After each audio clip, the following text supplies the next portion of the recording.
Shalom saudara-saudara yang dikasihi oleh Tuhan. Saat ini kita akan merenungkan firman Tuhan yang bertemakan panggilan kudus. Terdapat dalam kitab 1 Tesalonika 4 ayat 7, demikian dikatakan, Allah memanggil kita bukan untuk melakukan apa yang cemar, melainkan apa yang kudus.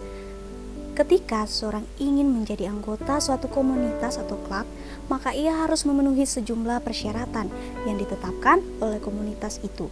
Apabila pada awalnya ia memahami bahwa dirinya tidak mampu memenuhi persyaratan yang ditetapkan, maka ia akan berusaha untuk melengkapinya. Apalagi jika komunitas itu dipandang sangat elit dan bermartabat.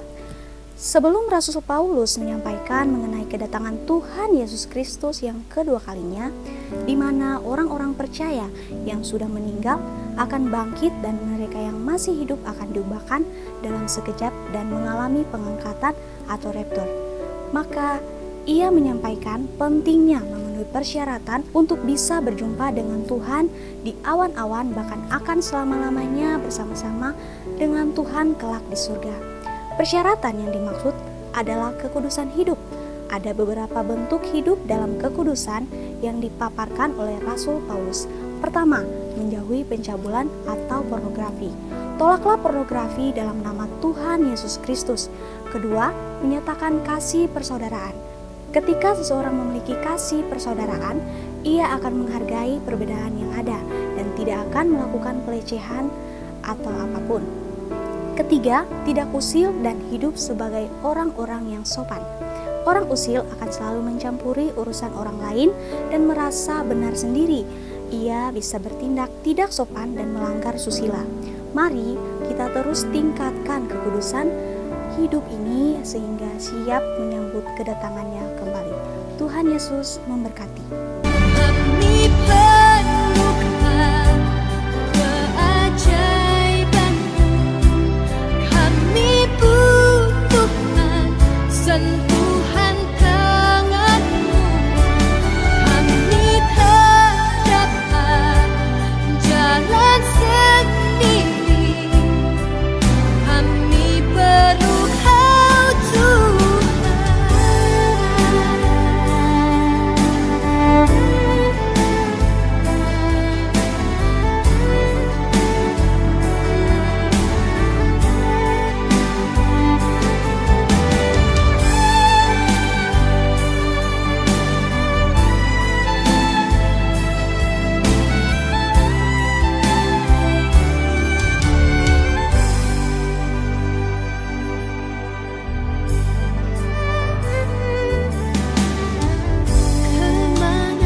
Terpujilah Allah Bapa Tuhan kita, Yesus Kristus, Bapa yang penuh belas kasihan dan Allah sumber segala penghiburan, yang menghibur kami dalam segala penderitaan kami, sehingga kami sanggup menghibur mereka yang berada dalam bermacam-macam penderitaan. Dengan penghiburan yang kami terima sendiri dari Allah, pertolonganku ialah dari Tuhan yang menjadikan langit dan bumi. Tuhan memberkati engkau dan melindungi engkau. Tuhan menyinari engkau dengan wajah-Nya dan memberi engkau kasih karunia. Tuhan menghadapkan wajah-Nya kepadamu dan memberi engkau damai sejahtera. Amin.